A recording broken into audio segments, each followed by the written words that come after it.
అధికార పార్టీ నేతలు సర్పంచ్ ఫలితాలు తారుమారు చేశారని బీఆర్ఎస్ నేతలు ఆందోళన చేపట్టారు. సూర్యాపేట జిల్లా గరిడేపల్లి మండలం అప్పనపేట గ్రామంలో ఉద్రిక్తత నెలకొంది.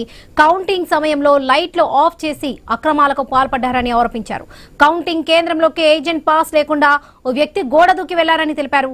అతడే ఓచోరికి పాల్పడ్డారని బీఆర్ఎస్ బలపరిచిన అభ్యర్థి గురువమ్మ ఆరోపించారు.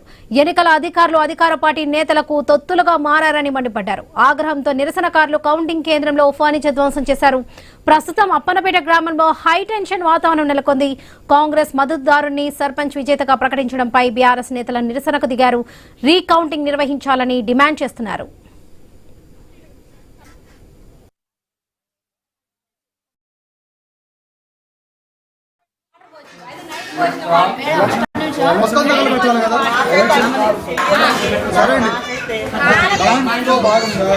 ఇదే ఓటు చెప్పాలి. మేము ఇంకేమో దొరుకుతాయని మనం ఓటేసి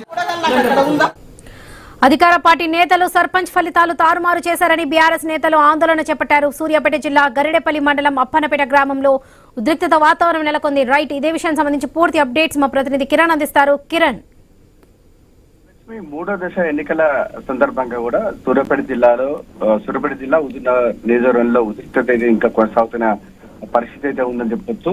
అయితే హుజూర్నగర్ నియోజకవర్గం గరిడేపల్లి మండలం అప్పనపేట గ్రామానికి సంబంధించి అధికార పార్టీ నేతలు ఫలితాలను తారుమారు చేశారని బీఆర్ఎస్ పార్టీ సంబంధించిన నేతలు నిన్న రాత్రి నుంచి కూడా ఆందోళన చేపడతా ఉన్నారు.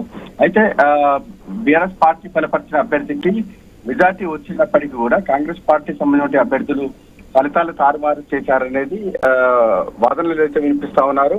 అయితే కౌంటింగ్ కేంద్రం సంబంధించి లైట్లు ఆఫ్ చేసి లోపలికి ఒక గుర్తు తెలియని వ్యక్తి చొరబడ్డారని, ఆ చొరబడ్డటువంటి వ్యక్తి కూడా మొత్తం కూడా ఫలితాలు తారుమారు చేశారనేటువంటి ఆరోపణలు అయితే వినబడతా ఉన్నాయి.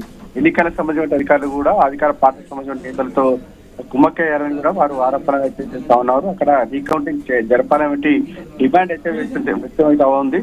అయితే నిన్న రాత్రి నుంచి కూడా ఇప్పటివరకు కూడా ఆందోళన అయితే కొనసాగుతుంది. ఆ పోలింగ్ కేంద్రం సంబంధించి కూడా అక్కడ ముందు కూడా బీఆర్ఎస్ పార్టీకి సంబంధించిన మద్దతుదారులు ఆందోళన చేపడతా ఉన్నారు. లోపలికి వెళ్లి కూడా ఫర్నిచర్ కూడా ధ్వంసం చేసినటువంటి పరిస్థితి అయితే ఉంది. ప్రస్తుతం అయితే ఈ కేంద్రం సంబంధించి కూడా ఎన్నికలకు సంబంధించిన అధికారులు కూడా ఎటువంటి క్లారిటీ అంటే వాళ్ళకి సంబంధించి కూడా ఎటువంటి క్లారిటీ ఇవ్వడం కూడా తెలుస్తా ఉంది. ముందస్తు జాగ్రత్తగా కూడా పోలీసులు అయితే భారీ బందోబస్తు ఏర్పాటు చేస్తున్నట్టు తెలుస్తా ఉంది. Varalakshmi. Right Kiran, thank you. ఇదే ఓటు చెప్పాలి. మేము ఇంకేమో దొరుకుతాయని మనం ఓటేసి